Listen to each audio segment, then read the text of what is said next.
weapons and safety all the time. Can you recall any examples that might have been potentially dangerous for you? Well, weapon safety is supposed to be a part of basic military life, basic military training and awareness, because you're dealing with weapons all the time. As an armorer, you wind up dealing with more circumstances. So in my case, as an armorer, rather than just as weapon safety as a part of military life, we had well, sort of two that come to mind. One was when the U.S. Army was changing over from the early version of the M16 to the later version with the heavier buffer and the chrome plating in the chamber and the bore to take care of the problem of corrosion causing jams, and also to deal with the different performance of the newly adopted ammunition with ball powder instead of the original IMR extruded powder. Had a different pressure curve and a different fouling. So new buffer, the chrome plating, so they do these mass changeovers. One of the units turned in like a whole shipping container full of M16 rifles. The number 497 of them sticks in mind. This is probably a whole brigade changing over at once. We had to inspect them. They had to be more or less mechanically intact and functional to do this exchange into mass swap. So we had the guys from the artillery shop. There were two of us in small arms, and we had the optical guy. We were all cycling through these things. Somebody, once in a while, we had the shop lieutenant out there, but one of us would be on a clipboard taking down serial numbers. We checked them that they were more or less intact, that they would go click when we pulled the trigger, that safety actually made it not go click, and got on with it, more or less being kind of loose. After a while, you start getting bored. Pick it up and you aim before you pull the trigger, you know, track helicopters, whatever. One of the guys had one, picked it up, cycling, aiming at the side of my head, you know, there's an ear. Notice the safety was on, which meant it was cocked. You shouldn't do that, in theory, because it keeps the springs compressed. Gonna click off the safety, pull the trigger, drop the hammer. No, check. Late in the process to think of checking the chamber when you've got a weapon cocked. But the weapon he was pointing at my ear had a round in the chamber. Somebody had left it in the rifle rack in his barracks with a round in the chamber. He just pulled the magazine out, or maybe even left it with the magazine and pulled the magazine when he turned it in for exchange. One weapon out of 497, whatever it was, almost had an oopsie. But finally, in the process, and I think it was one of the artillery guys, training kicked in, checked the chamber before he took it off of safety. Out comes a round. That sort of thing could happen. Not often, but it could. But that's more military life. If you leave it in the barracks, you go out on guard at night if you're a base unit like we were, or you go on patrol and you come back. In theory, coming back from patrol, you probably clean the thing. After guard duty, you often did because it didn't get dirty enough. It just got maybe dusty, so you just you'd clear it and put it back in the rack. Or maybe you did clear it. If you're being lazy, or if the unit was expecting trouble, you might just leave it loaded in the rack so you could. That could cause problems. And non-armorer related, I'll get back to the 50 caliber in a sec. I had Ho Chi Minh's revenge from probably not getting my mess kit clean enough one day. Anyway, had to get medevaced. The nearest medical unit, we were out at Swan Lock, yeah. So there's nobody at MACV. There wasn't a hospital at MACV. Nearest unit was an independent armored cav brigade called the Black Horse. Their base camp was called Black Horse. I was medevac down to there on chopper. The only time I flew on a chopper that I can recall. Huey and then a Chinook going down there.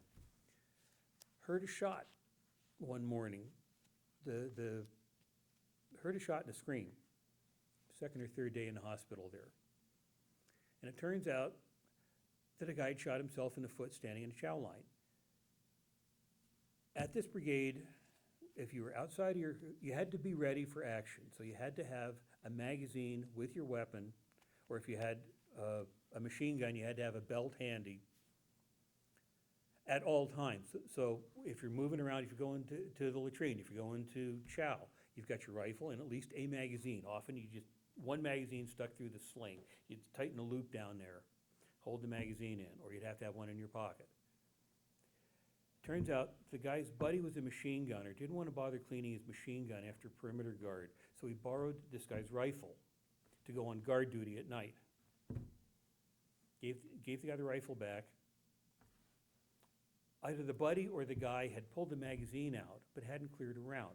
Had the rifle over his shoulder, muzzle down. He noticed it was cocked. Okay, fine. Dropped the hammer to ease the spring. So with his hand, muzzle down, he popped the safety off and pulled the trigger with his finger and shot himself in the foot because his buddy had left a round chambered. And he didn't check himself. It's cocked, safety's on, it's cocked, oh, I'll just let it down. He didn't clear it. Complacency, familiarity. The other, not directly that level of stupidity related, test fire pit. We have one that we used for our weapons testing, and also some of the units around us used it for verifying.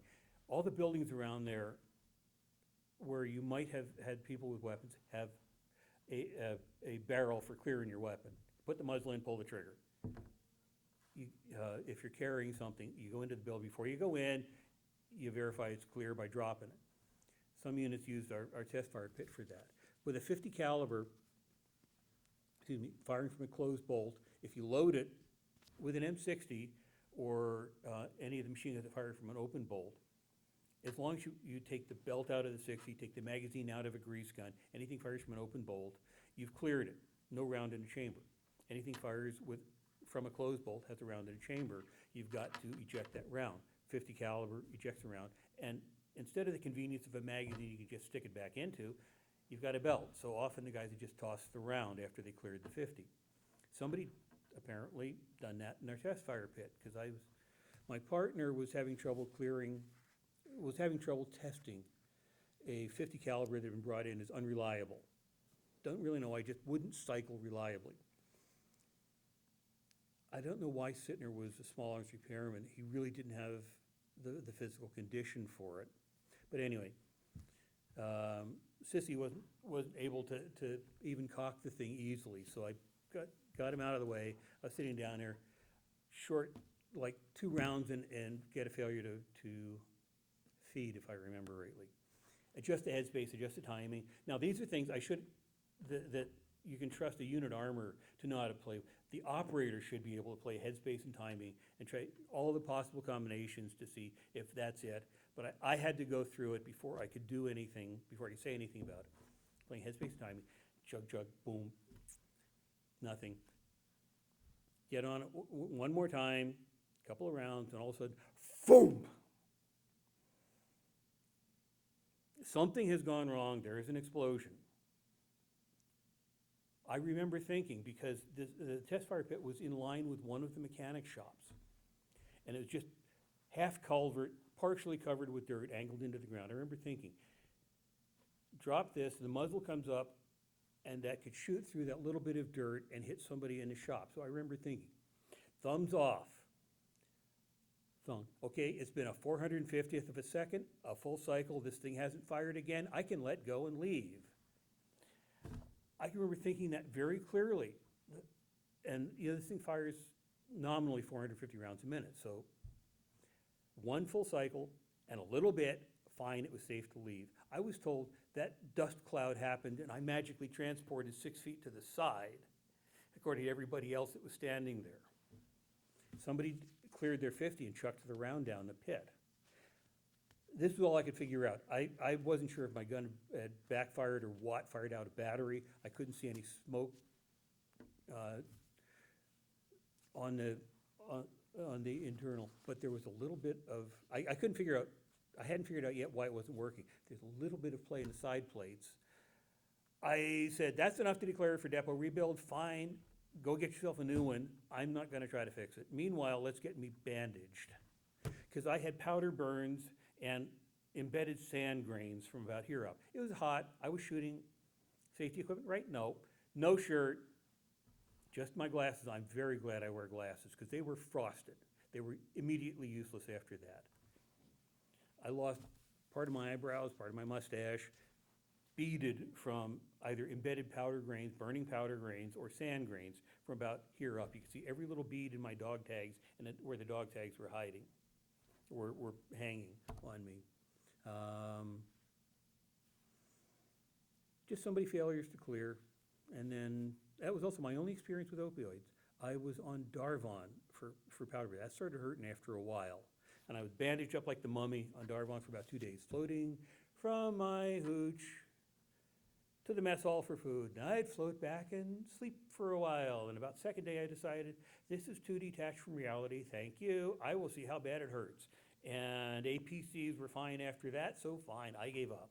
My one experience with opioids, but not a game I want to play.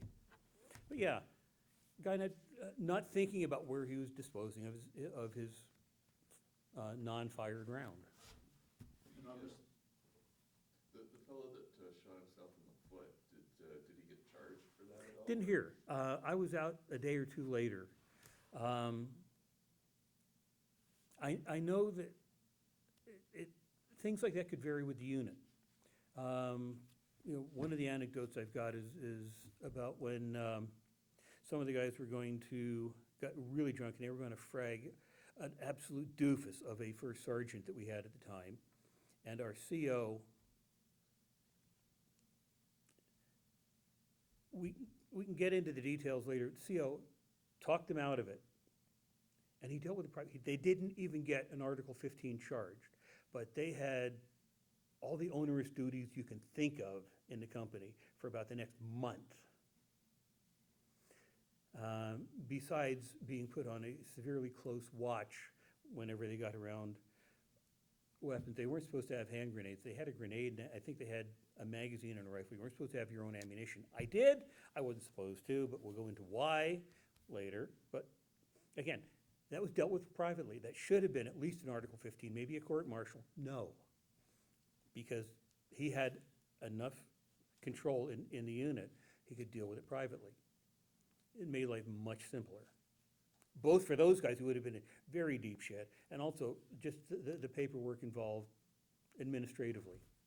Because during the First World War, shooting yourself in the foot, as you know, was a very serious offense, because guys would try and get out. Yeah, this being an obvious doofus accident, I don't think would have entailed a charge for deliberate malingering. What the charge would have been for stupidity, I don't know, unsafe operation of a weapon possibly, but I think hospital time and severe embarrassment and probably some interesting talking to and possibly extra duty by his unit probably handled things, but I honestly don't know. Wasn't there long enough to hear. He was definitely in the next hospital, these were tent type hospital units from me, so I didn't get a chance to talk to him. From your experience, what would be the qualities a soldier would need to become a good armor? Like anything mechanical, spatial sense, mechanical sense. Fine motor skill is useful as well. Beyond that, it's just logic. It's not like you need a good knowledge of electrical theory, or you don't have to worry about hydraulics usually until you get into like chopper systems. This is purely mechanical. So good mechanical sense, good ability to visualize, fine motor skills so you don't fuss when you're fighting with small parts. Takes care of most of it. So maybe you can tell us a bit about your base camp life and some of the things that went on during that time. Well, base camp life was like all military. You've got KP duty. Since you're in a war zone, each unit had responsibility for certain section of the perimeter, usually referred to as the berm for the earthwork that was bulldozed up. The berm, and then you had bunkers scattered around. we usually had responsibility for 2 bunkers. So in addition to rotating duties on KP, your normal job, we had rotating guard duty and also rotating membership in the Rapid Reaction Force, which was over and above the guys on the bunkers, backup for them if our section of the perimeter ever got attacked. So, normal military life. You had, because we were in a war zone, you had your weapons with you one way or another. We weren't supposed to have ammunition. It was supposed to be controlled in a central locker, unless you're on Rapid Reaction Force and had to have a stash issued to you. One of the problems with the M16 is the magazines. The feed lips aren't reinforced. I had accumulated a set of magazines I trusted, so I kept my own ammunition loaded the way I liked it, and in magazines I trusted until the warrant officer in charge, my shop, I turned it back in. He and I didn't get along terribly well at times, but this gets into the safety thing. Some of the guys you can't trust with ammunition in the first place, even when you're on a perimeter, I swear. But otherwise, camp life is what you expect. You work long days, rotate through KP, rotate through the perimeter. If you're on perimeter guard, then you got the next day off, so you try to catch up on sleep, usually, unless the workload was ridiculous. Oh, and sanitation, shit burner detail. We were in territory with high water table. You can't just use a latrine and bury it. So the normal latrine was a 55-gallon drum cut off, platform above with a hole cut in it, usually in a small building, 2 or 3 of these, and in the morning, somebody's lousy duty, and sometimes it was the last one on the rotating guard through the company to keep people from stealing our equipment. The guy on the last shift had the fun duty of hauling these out and then sanitizing it by burning it down. If you're doing it properly, you pour some diesel and a little bit of gas in, the gas to get it started, you light it on fire and you stir it. Some units would hire Vietnamese to take care of this. We did after a while, and sometimes guys would get lazy. You'd stack, like we had 2 of these latrines.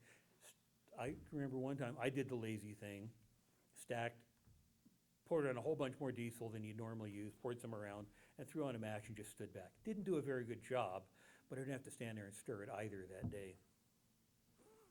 Some of the guys would get really bad about that, and I can remember there were times when you could see the smoke from Binhua, which was like 30 minutes down the road at our base camp. Somebody doing a really good funeral pyre for the latrine in the morning. Can you talk a bit about your own personal weapon? M16, I wanted to be able to find it, so I wanted to be able to identify mine in the dark. I happened to have one of the long slings they had. Originally, I think they were for the BAR, but that meant you could use it for a shooting sling and you could rig it up for an assault position. More flexible than the conventional thing, so I was partial to that. I had mine zeroed. Eventually, I got a chance to zero it so I knew where it shot for me. And I knew that mine was going to be reliable because I took good care of it and I cleaned it and et cetera. So my mother I was over there in October. Coming into December, my mother sent me a care package with a fruitcake, and she doctored it. Since liquor was off limits to us per 9th Division regulations, she'd opened it up, poured in a bottle of Southern Comfort, sealed it back up with electrical tape. But part of it, decoration was this sprig of plastic with a metal wire, holly. No, mistletoe. One of the two, anyway. But the long wire on the end of it, I could take that, wrap it around my front sling swivel. I could identify my rifle in the dark by feel. That's mine. I don't need to worry about which one in the rack it is. I don't have to count over 7. Mine, I know. And if we had an inspection, it came off really easily. Just like the trick that will probably come up in later conversation that some of the guys did with the first generation and until they trusted them with the second version of the M16, where they stuck a cleaning rod somehow or other physically attached to it, so if they got a jam, they could clear the jam with the cleaning rod. Wasn't part of the normal rifle like some of World War II, a lot of rifles had the cleaning rod, under the barrel, it's just part of the weapon. But again, both versions, one could take it off really quickly if we had a formal inspection, yep, absolutely normal, and I could put it back on as soon as the inspection was done, and I was ready to go identify mine, and I had the cleaning rod thing so I could clear a jam. We still, being maintenance unit, we were low on the totem pole for getting the new versions of the rifles. So we had the original version for a long time. Did you also have a special name on it? Nope, Okay. no, just my gun. Can't remember the serial number anymore, but Okay. yeah, I knew it. Did you load your magazines? Well, that's the thing. Normally, they were supposed to be in central arms locker, and every so often you'd have a work party where they strip all the rounds out, clean the magazines, reload them. But the magazines, as I said, the feed lips are vulnerable, so I had mine, and I had them loaded, based on things I talked to with guys, I had them loaded with a mix of ball and tracer, except for one magazine of straight tracer. If I ever had to designate a target, straight tracer, I could see, okay, I'm firing tracer on it. The guy on the radio could tell the chopper coming in. Follow the tracers to the tree line. I also had a couple magazines of straight ball where I didn't want to be identified by location, so I could fire straight ball. But normally, when you're in a firefight, if you've got general targets in a tree line, you don't have an individual target. A mix of ball and tracer was fairly common. So you could direct your fire by where the tracers were going, and you didn't have to take the time to be as careful with your aim. I also had chargers. In addition to magazines, I had chargers for reloading the magazines and the little charger adapter. And I had the chargers rigged up. Again, a couple of them were straight ball. The rest were this mix of ball and tracer in the same combination. One charger, I think, had the tracer in the middle, and the others, it was one in from the end. Can't remember. I think at one time I was loading them with two tracers adjacent when I was about 3 rounds from the end of a magazine. So again, I'd have an early warning that I was getting low if I ever got in a firefight. Fortunately, I never got in that sort of a firefight. Never got to find out if the theory worked. Could you tell us a bit about your convoy runs to maybe Sun Lock or Dongtan? Well, while we were divided, yeah, we were running convoys. And originally, especially down at Dongtown, running from Bearcat down to Dongtown, big long run, several hours going down Highway 1 and such. And they used to form up division-sized convoys. All the units that had to run down there all together, mile-long convoy, whatever, those got hit once in a while. We were never far enough up to be, they always got hit at the front, fortunately. But we'd get stuck there doing nothing and waiting for something to happen, so you're on alert.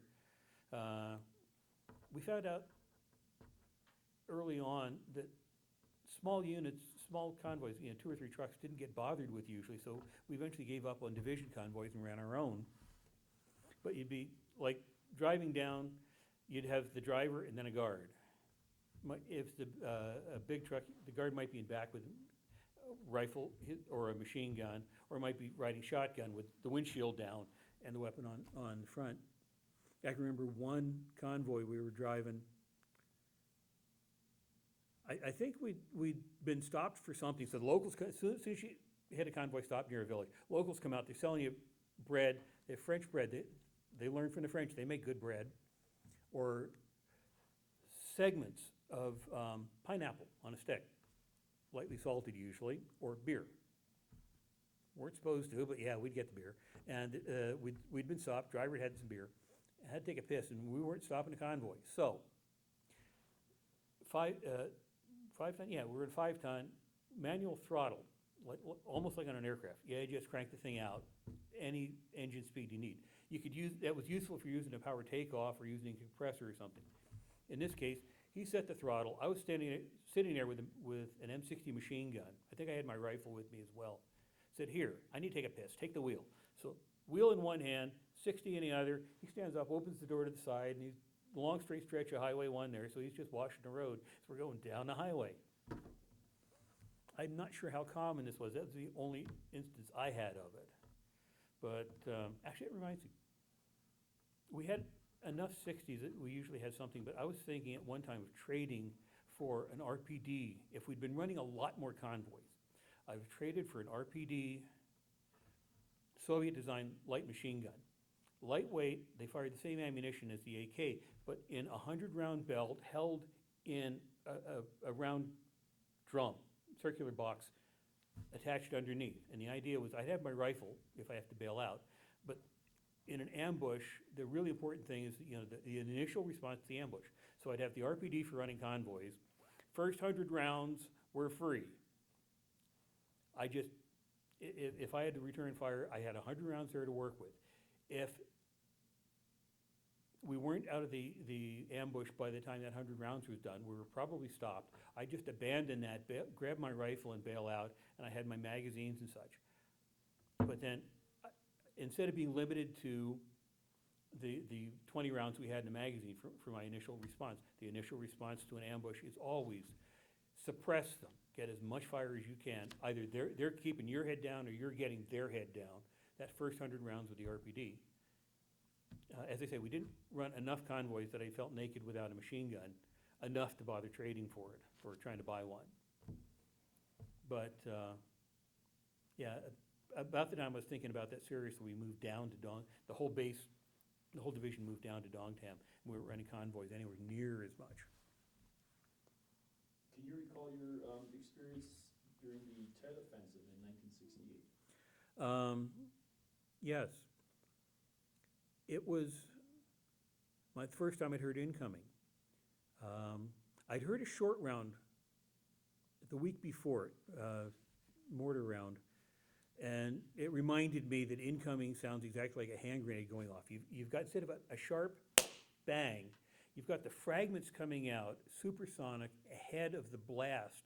So you get each little fragment generating its own little shock wave, and the sound is a shoom rather than a boom or a bang, sharp.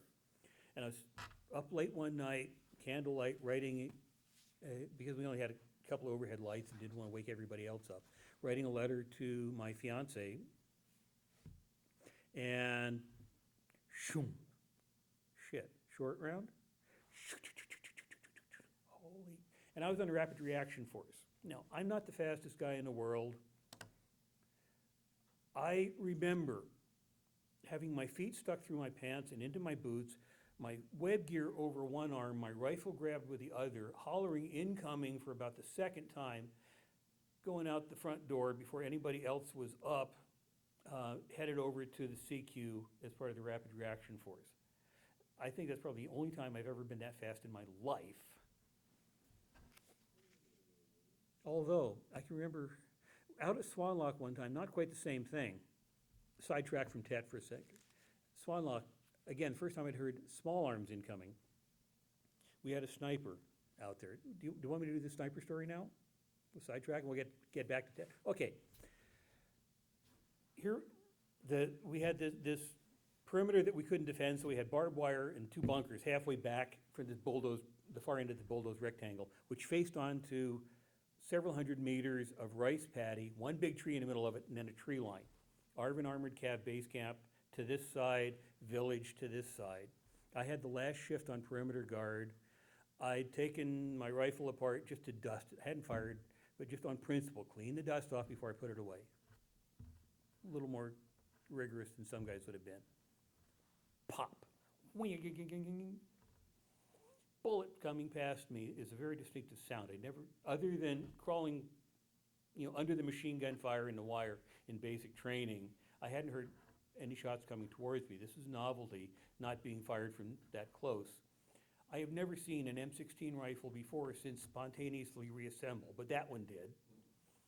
And, grab my gear, duck behind the bunker. Everybody's running around, getting rifles, ducking for cover, really anxious. And we look over and notice that there are some Arvins standing on top of tanks next door laughing. This strikes us as somewhat anomalous. So one of our officers goes over and pays a courtesy call slightly later that day, and we find out that there's been this sniper out there for quite a while who was it was so incompetent, it could have been a story on MASH. Turns out there's one big tree, it's like 400 or 500 meters out there, maybe 100 meters out from the tree line, in the middle of this rice paddy. The sniper had appeared there sometime before we came out to the field. He'd always fire one shot, the local armored cav regiment would get really uptight, they'd patrol. Naturally, the farmers hadn't seen or heard anything. Eventually, somebody found a fired M1 carbine case under this tree. M1 carbine is not a long-range weapon. It only has sights up to 300 yards. It's 500 meters from any of us there. And then they realized he'd always been shooting high. Never hit anything. They got less aggressive about the patrolling. This continued every couple of weeks, maybe even every week, depending on how ambitious he was. There'd be one shot fired, and again, they'd maybe find a case under the tree. And eventually they gave up patrolling because they knew if he's not gonna hit anything, and if they ever take him out, they might replace it with somebody who actually would. Once we found this out, we stopped getting quite so anxious, and every once in a while the sniper would fire. He liked shooting at groups of people, and because of the way this was set up, we used to play volleyball out in front of everything but behind the bunkers. And we eventually wound up just adding one rule to volleyball: in case a sniper, play ceases to ascertain the situation and you reserve. But that was the other thing about incoming. First time I'd ever heard small arms incoming. Back to Tet. Shoom, boom. I run out, and our perimeter wasn't hit, but this is the first time that our base camp had been mortared while we were there. So mortars, rockets coming in. But that distinctive sound, shoom, certainly gets your attention. And then it was coming up my rotation for KP as well. So in addition to all the weapons coming in from all the action going on around us, I was pulling KP either in flak jacket and helmet or with it sitting right beside the wash basin there, and then running for cover every once in a while when they mortared the base camp. Never had to react because they never hit our base camp, but some of our units were very actively involved in this. And eventually all of it settled down, but when we started seeing more instances of weapons with damage where you suggested the guy holding it was at a minimum bad shape. How did you know that TEP was going on? Like, what was the Well, we knew that New Year's was coming up, and there was frequently, fireworks and things to celebrate it. We'd heard about that. We didn't know about the offensive until we started getting reports in from the units that the manure was hitting the spreader all around us. And then we had, one of the decorations I have is a unit citation from the South Vietnamese government that our division earned for operations during Tet, especially around the Widows Village. 2nd of 47th just sort of formed up one line and went through some very heavy resistance and just stomped it. There are other things involved. That's one of the things that happened to stick in mind enough to remember. I understand after Tet, they changed some of the Vietnamese workers or farmers? Oh yeah, I forgot. Yeah, on base, I had mentioned sometimes we had Vietnamese hired to do the sanitary stuff, but also sometimes we would have locals. They'd operate barber shops. We had sometimes cleaning women coming through. Closest barber shop to our unit, and I'd had haircuts there. I never got a shave, but they always use straight razors to do the detail trimming. We'd lost 3 of the 4 barbers during Tet. They had been killed on the same Viet Cong machine gun crew. Those were our barbers. It wasn't quite like the John Wayne movie, the Green Berets, where you see them pacing off the misses from, okay, add 50 yards to your next try, guys. But still, it makes you wonder a little bit. Any other recollections of Tet or right after Tet? Nothing comes to mind particularly right now.